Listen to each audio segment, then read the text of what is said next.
known as $2 Tuesdays at WagerTalk.com and SportsMemo.com, where you can get the hottest handicappers' best bet or daily package for only $2.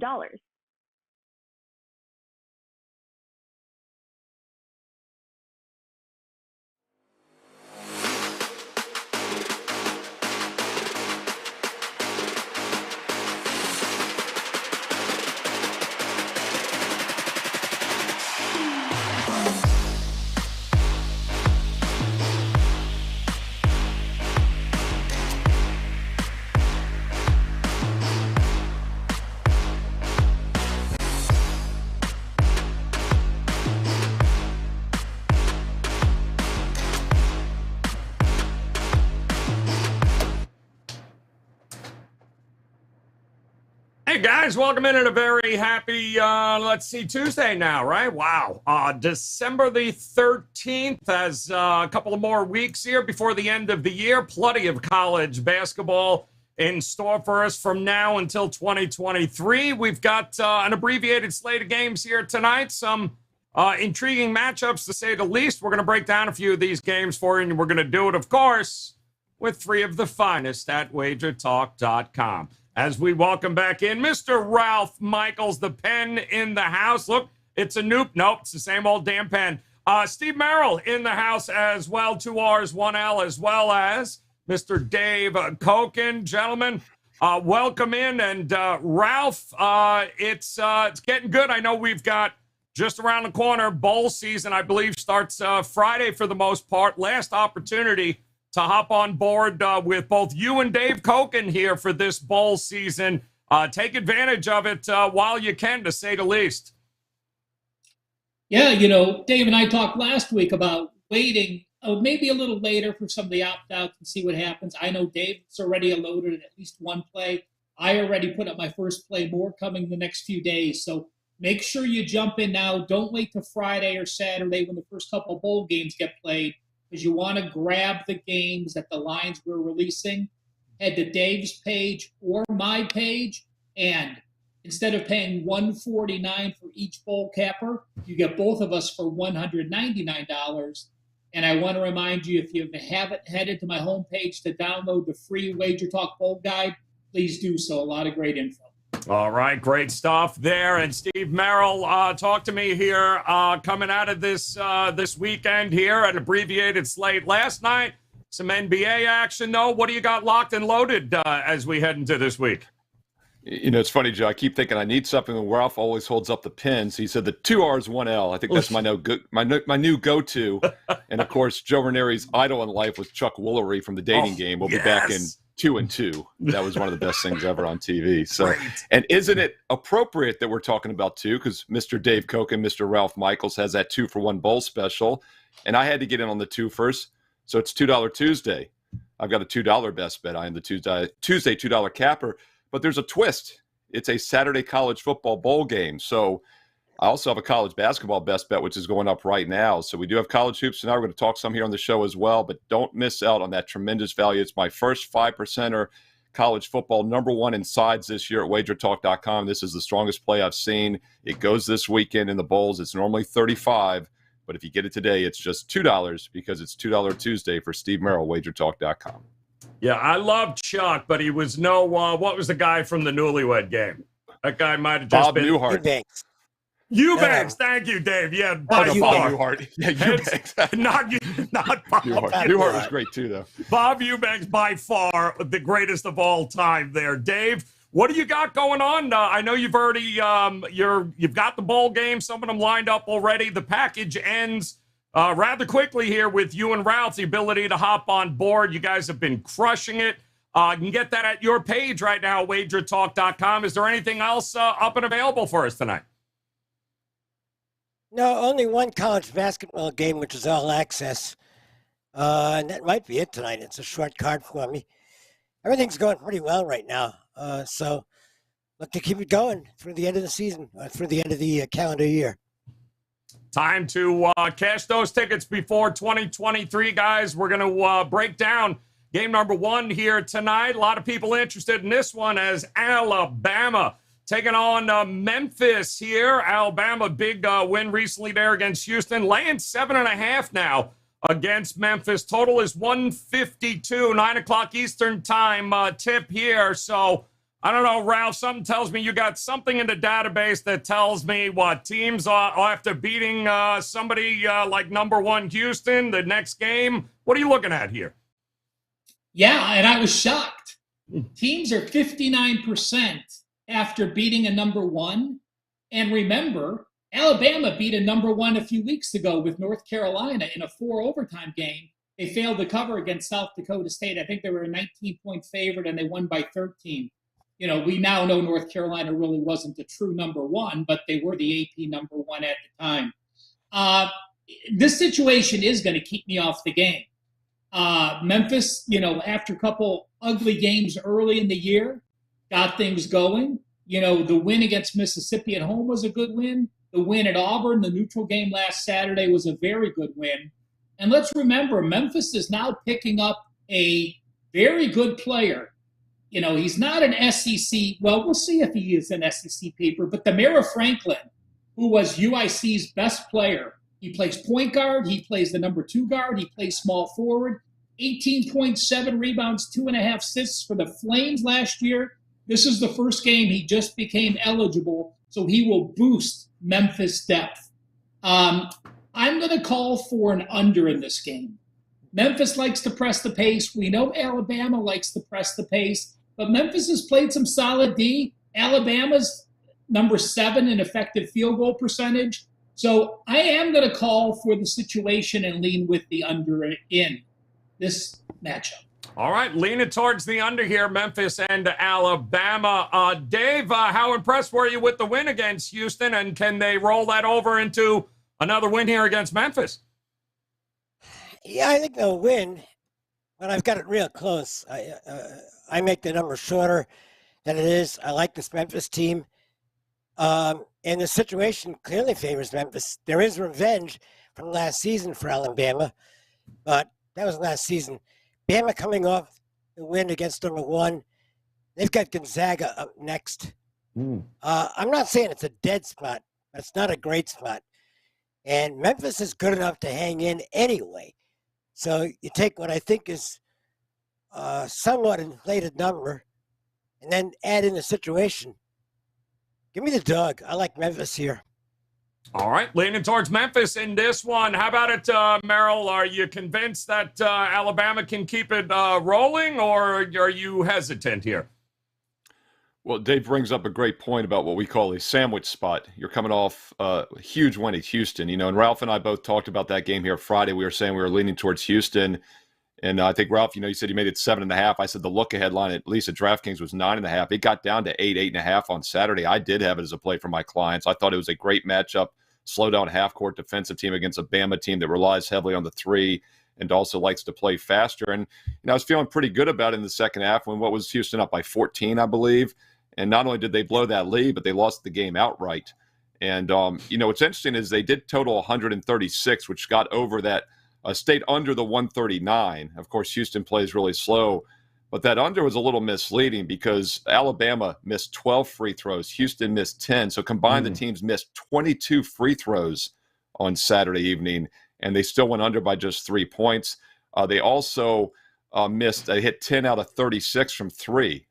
So they missed 26 threes, and they missed 22 free throws, and it only went under by 3. So I'm kind of neutral on this game. I know Ralph said the under. These are 2 very good defensive teams, but the tempo should be kind of fast. I'm with Dave. I think the safest play is probably Memphis in what should be a close competitive game, especially with the look ahead to Gonzaga on deck after the big Houston win. All right, there we go, guys. Game number 1 there, Alabama taking on Memphis. Game number 2, an interesting one, too, here, as North Carolina State will be hosting Furman in Raleigh tonight. This will be the end of their non-conference portion of the schedule. And we have got, 6.5 now for NC State. That total is 155. I don't know, Dave, how much strength the schedule plays in it for you, but Furman relatively soft. NC State, are they worth 6.5 points to lay here tonight? No, in fact, I would not be at all surprised if Furman wins this game. This game almost made my card. So did Memphis, for that matter. I, I think it's going to be decided at the rim. If Furman can get to the rim on a regular basis in this game, I think they get the outright win. So, to me, NC State's being favored by this much because they're the known quantity out of the bigger conference. Furman comes out of the smaller conference. I'm not sure who the better team is, though. I think it's really close. So, once again, give me the dog. I'll take Furman in this game. All right, taking the points in this one. How about you, Merril? Are you leaning towards the dog, or you're going to go total in this one? Yeah, I mean, on the surface, for a lot of people, this looks like a pretty short point spread, but like Dave said, Furman's a good team, very good offensive team. They're averaging over 82 points a game. They're shooting 50.5 from the field for the season. This is a team that's played 10 games. They've made over half of all their field goal attempts. That's pretty impressive. Both teams up-tempo. NC State does it pretty well offensively also, 81 points a game against a slightly tougher schedule so far, 47% shooting. One thing about Furman, though, they like to turn their opponents over. If you look at recent games, they have forced every one of their past 7 opponents to at least 15 turnovers or more. And in fact, over half of those, they forced 17 or more turnovers. Not sure that's going to work tonight against NC State. NC State's last 5 games, they've had 12 or less in 4 of the 5. They've had 5 and 8 in a couple of them, including that loss at Miami. The problem was NC State only forced 6 turnovers against the Hurricane. Furman does turn the ball over a little bit more. Since they play up tempo, it's a little misleading because they have more possessions. But I think this is a good bounce back spot for NC State. They're coming off that loss at Miami as a 4.5-point dog, back at home against a team that they should beat as a favorite. And I think it's a focus spot. And I think both teams will get up and down the pace, up and down the court. So the over would probably be worth a look here. Open 153.5. It's up to 155. And that's a pretty high total, but it's high for a good reason. 2 really good offenses averaging over 80 points a game. So the Furman, I believe, just beat Winthrop, Ralph, 82-67, just their 3rd cover of the year. What do you think about their chances grabbing the 6.5 here tonight? Can they compete offensively with North Carolina State? Well, yeah. I mean, as Steve said, I mean, their offensive numbers are great. They have 2 go-to scorers. I lean Furman, but I'm going to take the rest of the time explaining why I can't use them. Number one, it's only the 2nd true road game. Their other game was at App State. They were a favorite. They failed to cover. Number 2, Steve talked about incredible offensive numbers. They've played the number 290 set of defenses, and they've only played 1 defense in the top 100. That was Penn State when they scored 68 points in a loss. So when you're playing the 2nd best defense you face, I have to put a question mark on those numbers. When you're playing only the 2nd road game and the 1st is a road dog, you have to prove to me you can get there. So lean Furman, but that's the reason they're not on my card. All right, good stuff there. Also, guys, another real interesting one here tonight involving our friends at Iona, the Gales, taking on Princeton here in I believe this is about in Union, Jersey. It's probably about halfway between both of these schools here. So neutral site game, Dave. Iona laying 7 with that total of 146. Do the Gales get it done here? The number's right on the nose, okay? Iona should be about 7. But again, we've got an interesting situation here. Coming up next for Iona, they play New Mexico. Rick Pitino versus Richard Pitino. I think that's a look-ahead spot. And this game doesn't mean a whole heck of a lot. I mean, it's from the same neighborhood. That's about it. I think you go situation here with a potential, at least, of Iona being focused more on what's coming up in this game. So I'm going to stay with the dog thing here, and I'll take Princeton in this game, and would not be surprised if they get the upset. All right, leaning towards the dog here. How about it, Merril? Are you leaning one way or the other with Princeton and Iona? No, Dave's spot on about situational handicapping. I mean, college football, college basketball, of course, the NBA as well. I think the NBA is more situational than anything. You have to look at these things because these teams are playing 30-plus games. They're 19, 20-year-old kids as well. And let's not forget, we're getting a Princeton underdog of a full 7 points that has won 8 straight games. I mean, they're winning games. Now, granted, They've been favored in every one of those 8 games recently. If you look at the 2 losses before that, they lost by 6 as a 2-point favorite against Hofstra, and they lost by 1 as a 1-point road favorite at Navy, a decent Navy team, by the way, who I've seen beat the William & Mary Tribe earlier this season. But Princeton's a live dog. Any team on an 8-game win streak that hasn't lost any of their past 10 games by more than 6 points catches my eye. And then on top of that, like Dave said, you do have a definite look ahead at New Mexico. And that's a weird trip. It's all the way out to New Mexico as well. It's not an East Coast game for a team that doesn't normally travel like that. So I think Princeton could definitely hang within this number. All right, thinking Princeton hangs here. Ralph, how about you? Princeton hang, maybe even get the outright win here?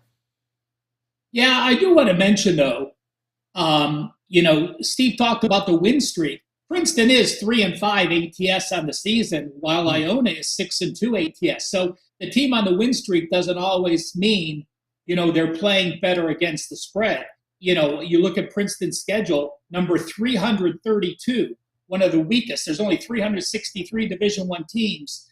Iona's played the number 169 schedule and a good home win against St. Louis. This is the third time these guys have played, I think, in 5 years. The first one was in the Boardwalk in Atlantic City. The second one was at the Barclays Center as part of a doubleheader. And Mitch Henderson, the coach of Princeton, wanted the home and home. Pitino wouldn't play the home and home against Princeton. Says, we're not going to do it. So this game, again, as you said, Joe, is basically right in the middle as a small college. They divvy up the tickets. But I think Princeton has the underdog mentality when you're trying to play that team and Pitino has the bigger name. I think that is motivation here. Plus, Princeton has, the best player on the court. Iwamu is the Ivy League Player of the Year. Big, strong kid, 6'9", 230 pounds. I think he has on the edge on the inside. So, Dave, great point on the New Mexico look ahead. I didn't even look at that. So, excellent bring up on your part. I would lean with the dog here. I think this is a true underdog mentality because of the series and the name and what Iona has done. But Princeton very well can win the Ivy. They are, to me, the best team in that league. All right, good stuff there, guys. Iona taking on Princeton. So I'm going to give here tonight, and a few other games on the card here of interest to folks. But we'll see if there's one these guys like a little bit more than the rest here for a best bet on the show. And Dave, I know you mentioned Memphis earlier. You were siding with them. Seems to be a dog kind of night for you here. Is Memphis going to be the best bet? Yeah, by a slim margin. I mean, we talked about 3 games.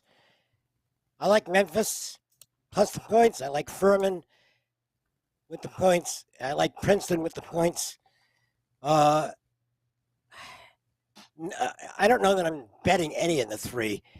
I have one bet tonight, and if you're an all-access customer, you have that game, and I think it's going to be an absolute crush job, even though it's only a 3% play. It's probably the only bet I'm going to make tonight because as of now, I don't have anything in the NHL. I'll go with Memphis as the best bet because they're the best of the 3 teams getting the points tonight. And that's, it's a game I'm probably going to watch. So I'll have a rooting interest with the Tigers in this one, and I'll make that the best bet. All right, there you go. Memphis, it is. How about it, Merril? Which one of these games did you circle for us here tonight? Yeah, we're going to look at a free college basketball play for Tuesday night here, Tuesday, December the 13th. Just a quick reminder, though, it's $2 Tuesday, and I have the honor of being the $2 capper this week, but it's not a Tuesday game. It's a Saturday bowl game because it's a strong 5% bowl game, the strongest play I've seen this year, and I am number 1 ranked in college football this season at WagerTalk.com with those side best bets. And I've got a big one going this Saturday. Don't wait until Saturday. It's normally $35. Get it right now on $2 Tuesday, and it's just $2. It's a no-brainer. Get that strong best bet. Also have a college basketball best bet tonight on Tuesday on my page, Steve Merril, WagerTalk.com. We'll look at a free play on the late card this evening on Tuesday night in college hoops. Goes at 10:30 Eastern, last game on the regular schedule, and that is Cal Poly Slow plus the 12.5 points. And Cal Poly Slow does play slow, and I think that'll be the edge for them in this game and keeping it close against a Washington team that prefers a more up-tempo style of play. And the Huskies haven't played for a week. You know, when I was on the show a week ago, I talked about the Gonzaga-Washington game. I played against Washington with a free play winner on Gonzaga. They squeaked it out. Gonzaga was just 1-7 ATS, but both Gonzaga and Washington like to play fast. I thought Washington would not do it as well as Gonzaga. That's how it turned out. Well, now it's the opposite. Huskies want a more up-tempo style. I think they're going to be frustrated in the half court against a Cal Poly Slow that's really flying under the radar right now. 4 straight wins and covers, and those have been impressive wins. In fact, they've been an underdog or a slight favorite in each of the last 3 games, playing really good basketball here, and I think they're catching Washington at the right time. So we'll look for a dog to keep it close and to slow it down. Cal Poly Slow plus the 12.5 goes at 10:30 Eastern tonight on Tuesday. And don't forget that strong 5% college football bowl best bet is available right now for just $2 because it's $2 Tuesday. Steve Merril, WagerTalk.com. Boom. All right. Good stuff there. And Ralph, how about it? Which one of these did you circle with that pen of yours? 300 plus, baby. We're ready to go. What happened last week? We had 270 plus, and they pulled the upset against Vanderbilt. Yep. This is another game where I don't think UNC Asheville should be a favorite. South Carolina State comes in at number 338 in the Ken Palm ratings. I believe they're the only team. They are 1-10. They've played every game on the road. We're not talking about neutral. We're not talking about any tournaments. Every game has been a true road game, and now they're playing their first home game of the season. They're 1-10 because they played the number 49 schedule. Their numbers are ugly. Of course they're going to be when you play the schedule. On the flip side, UNC Asheville's played the number 282 schedule. They're 1-3 ATS on the road. They're off a big game against Dayton. They lost, but that was Saturday. Now they're traveling to Orangeburg, South Carolina on 2 days rest. Give me South Carolina State. I'm even going to this was the last game on my card. I listed it as a free play, and I just didn't get there because of the turnovers. And you look at Asheville, but as far as the best bet goes on the show, number 338, the Bulldogs of South Carolina State. All right, SC State for Ralph here tonight. And our friends over at the Gold Sheet, they too have a play of the day. And certainly we'd encourage you guys to head over to goldsheet.com. Check out the write-ups there I have on the games, as well as all the trends and data. Great handicapping tools there over at goldsheet.com. And they're looking at the over in this Furman NC State game. They're basically saying with Furman, let's face it, not going to be a whole lot of defense here tonight, giving up 37% from 3-point range, as well as 57% from 2-point range. So certainly NC State is going to do their part to get this thing up and over here tonight against Furman. So the over it is. I'm going to go out west too. And Dave reminded me there is this Utah team here playing UTSA, which is hot trash, but they're also slower than molasses. But they do have BYU rivalry game on deck. So I don't know how much time they're going to spend, jacking up the score here tonight against UTSA, which is not going to contribute a whole lot. So I'm going to go the under at that 139 and a half mark with Utah and UTSA tonight. And to recap it once again here, guys, for you, Ralph is going SC State tonight. He's going to take those points. Merril talking about Cal Poly Slow plus 12.5 is what you should grab. Dave, he's leading Memphis plus the 7.5 against Alabama. I'm going to look at the under tonight with that Utah-UTSA game, while our friends at the Gold Sheet, they're going to go up and over Furman, NC State, that 155 number. And don't forget, time is running out, guys. Hop on board with both Dave Cokin and Ralph Michaels for their bowl season package. Take advantage. You can visit Dave at his page or Ralph at his page. Combine them, guys. Two of the most profitable bowl handicappers that we have had here at Wager Talk, enjoying tremendous success. No reason not to hop on board, as bowl season is almost upon us. And of course, you heard Steve tell you, $2 Tuesday, guys. That bowl game of his is up and available right now for $2 on his page at WagerTalk.com. All right, we'll get to do it. A big card here tomorrow in college basketball. We'll be back then, of course, Hopefully you'll hit that subscribe button, hit the like button, and make plans to come back and join us again. We'll go over the whole card, see if we can't find a couple of best bets. But until then, on behalf of Dave, Ralph, and Steve, guys, we appreciate the time. Best of luck with all your plays tonight. We'll talk to you again tomorrow. Good luck.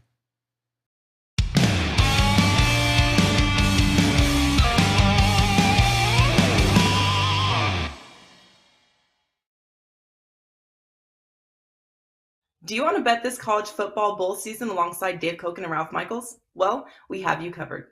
When you look among the list of our handicappers, some are known more for specific sports, and when you mention college football, two that jump out are Dave Cokin and Ralph Michaels. Mr. Dave Cokin has been the all-time profit leader in college football since he joined WagerTalk, and while the regular seasons have been profitable, his performance in the bowls have been even better, going 45-22-1. That's 67%.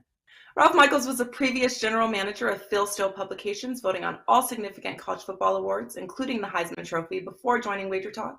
Ralph's run and bowl action has been stellar, going 44-20. That's 69%. Our bowl package price will be $199 with the $149 early bird. You can lock in Dave and Ralph's both for only $198, coming out to just $99 each. That's Dave's 68% and Ralph's 69% bowl records, including any 5% best bets released in bowl season for just $198. Access will cover any college football releases from the Bahama Bowl on Friday, December 16th, through the College Football Playoff National Championship game on Monday, January 9th, from both Ralph Michaels and Dave Cokin, and include any 5% best bets. So act fast before pricing goes back to regular price.